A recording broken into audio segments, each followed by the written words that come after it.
अवधूत चिंतन श्री गुरुदेव दत्त. श्री स्वामी समर्थ.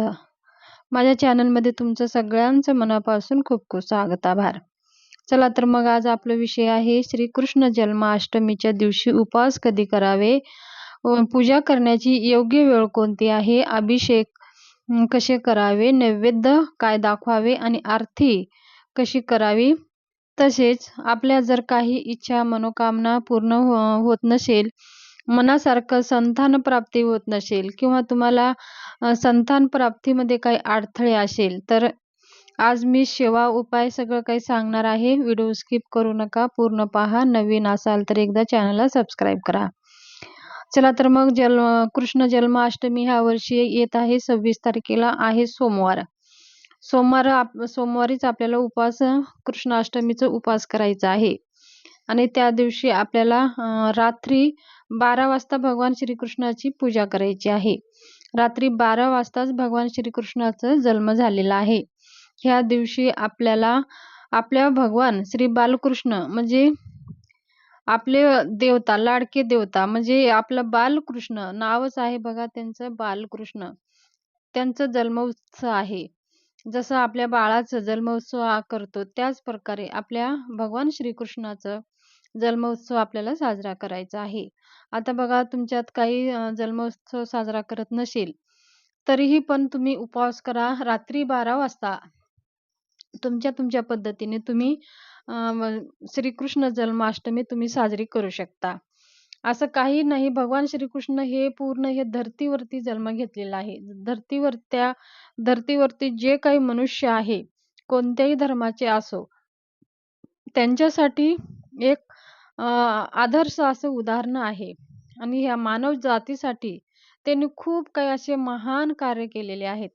म्हणून हे मानव जातीसाठी त्यांचा अवतार आहे आणि पूर्ण अवतार आहे भगवान श्रीकृष्णाचं. तर कोणताही माणूस असं काहीच नाहीये की कोणता माणूस ह्या धर्तीवरती भगवान बालकृष्णाचा उत्सव साजरा करू शकत नाही. हे सगळ्या आपल्या पृथ्वीवरच्या सगळ्या मनुष्य जीवनासाठी बालकृष्ण जन्माष्टमी साजरी करायचीच आहे. तुमच्या मनामध्ये जर श्रद्धा असेल, विश्वास असेल, तर बघा भगवंत आपल्याकडनं करून घेत असतात. जर तुमची परंपरा नसेल करण्याची की आजी तुमची जे पूर्वीचे वडीलधारी लोक करत नसल, तरी पण तुम्ही साध्या सोप्या पद्धतीने व्रत करू शकता आणि रात्री पूजा करू शकता.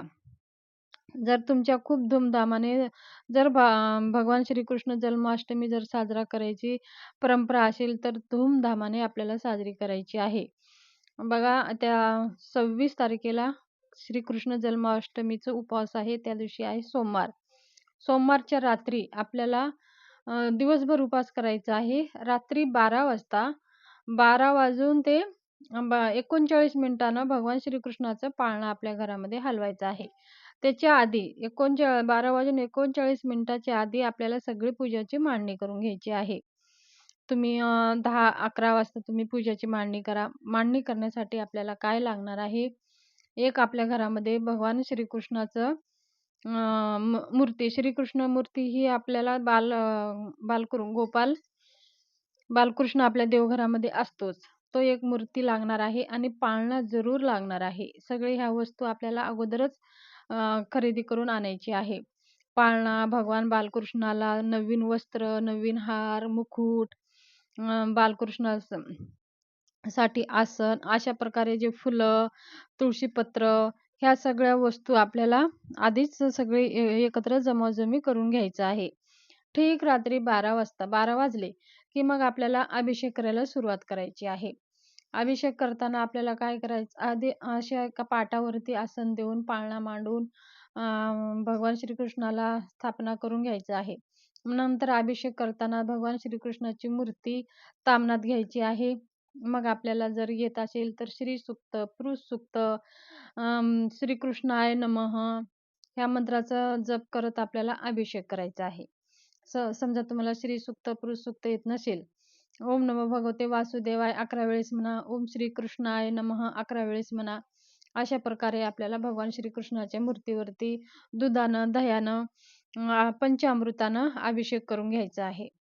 मग अभिषेक करणं झाल्यानंतर ते मूर्ती स्वच्छ धुवून घ्यायचं आहे, पुसून घ्यायचं आहे आणि भगवान श्रीकृष्णाच्या मूर्तीला आपल्याला अत्तर लावून घ्यायचं आहे. अत्तर लावून ज्यांना जे काही वस्त्र आपण नवीन आणलेलं आहे, ते सगळे वस्त्र घालायचे आहेत.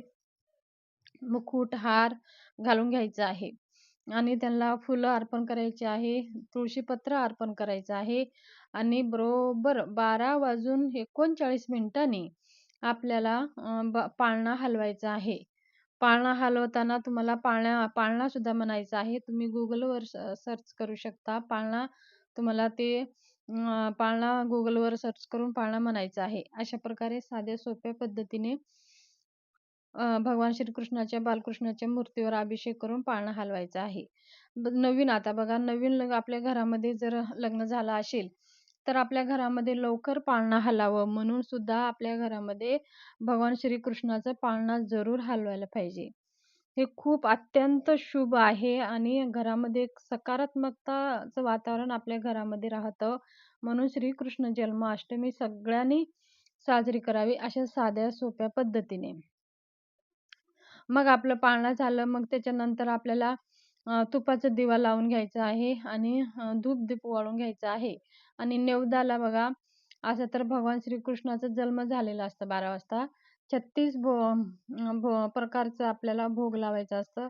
पण त्यावेळेस आपण एवढं काही बनवू शकत नाही.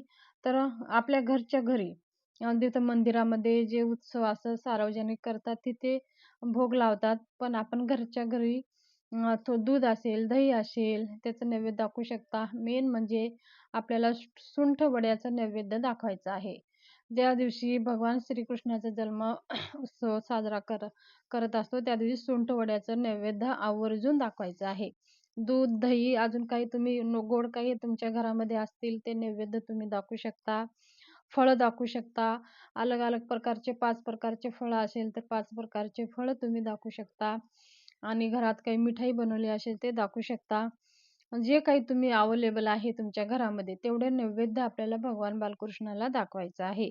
त्या दिवशी आनंद आनंद एक जसं आपल्या मुलांचं जन्मोत्सव आहे आणि त्यांचा जन्मदिन साजरा करतो. त्याच प्रकारे आपण आपल्या मुलगा समजूनच आपण भगवान श्रीकृष्णाचा जन्म साजरा करायचा आहे.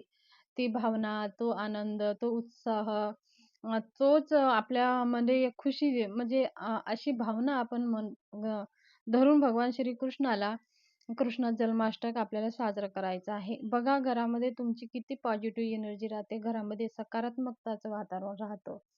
म्हणून आपल्याला ही जन्माष्टमी साजरी साध्या सोप्या पद्धतीने आवर्जून करायची आहे. आता बघा, आता ही सेवा झाली आपली सगळी. मग आपल्याला सेवा करायची आहे. आपल्याला विष्णू सहस्त्रनामाचा तुम्ही आवर्जून पाठ करा. व्यंकटेश्वर स्तोत्राचा पाठ करा. पुरुष सूक्ताचा पाठ करा आणि ओम नमो कृष्णाय नमः यथाशक्ती ह्या मंत्राचा जप करा किंवा ओम नमो भगवते वासुदेवाय नमः ह्या मंत्राचा जप करा.